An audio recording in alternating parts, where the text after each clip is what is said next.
दोस्तों टाइमिंग बढ़ाने के लिए यूँ तो आपने बहुत बड़े बड़े नुस्खे खा लिए होंगे, लेकिन आपकी टाइमिंग बढ़ी या नहीं बढ़ी होगी ये आपको मालूम है। लेकिन आज मैं एक छोटा सा नुस्खा आपको बतलाऊंगा, केवल एक माजून एक कुश्ता आपको बतलाऊंगा।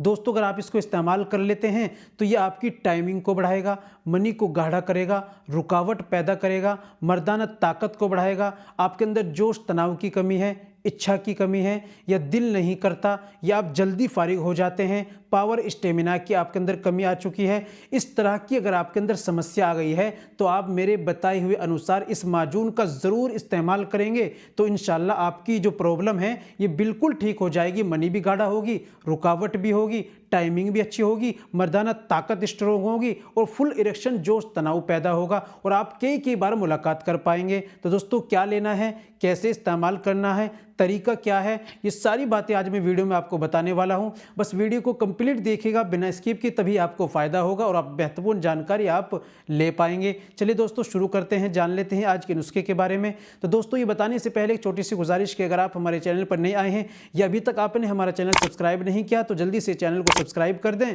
और बेल आइकन पर ऑल पर प्रेस कर दें। दोस्तों वीडियो को प्यार से लाइक कर दें और हाँ अगर फेसबुक पर देख रहे हैं चैनल को फॉलो ज़रूर कर लीजिएगा। चलिए शुरू करते हैं, जान लेते हैं आज के नुस्खे के बारे में।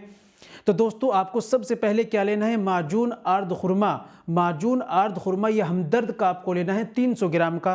फिर आपको लेनी है कुश्ता कलाई। कुश्ता कलाई ये लेनी है आपको हमदर्द की, ये आपको लेनी है 10 ग्राम की। करना क्या है, माजून आर्द खुरमा के अंदर कुश्ता कलाई के पाउडर को मिलाना और अच्छी तरीके से उसके अंदर मिक्स कर लेना है। इस्तेमाल का तरीका, सुबह में खाली पेट आधा चम्मच आपको 1 गिलास दूध से लेना है और फिर रात में सोते समय आधा चम्मच बड़ा वाला भरकर 1 गिलास दूध से लेना है। सुबह शाम इस तरह आप इस्तेमाल कीजिए। 1 महीना अगर आप इस्तेमाल कर लेते हैं तो इंशाल्लाह आपकी प्रॉब्लम बिल्कुल ठीक हो जाएगी। दोस्तों अगर आपके अंदर प्रॉब्लम ज़्यादा आ गई है, परेशानी ज़्यादा है, तो आपको फिर अपना ट्रीटमेंट ज़रूर करना चाहिए, क्योंकि ये घरेलू नुस्खे होते हैं, इनसे वक्ती तौर पर फ़ायदा मिलता है और रिजल्ट भी अच्छा मिलता है। लेकिन जिनकी कंडीशन बहुत ज़्यादा ख़राब हो चुकी है उनको फिर अच्छे ट्रीटमेंट की ज़रूरत पड़ती है। तो दोस्तों लाइए, इस्तेमाल कीजिए, अगर फ़ायदा मिला तो ठीक है, नहीं मिला तो फिर अपना इलाज कराइए।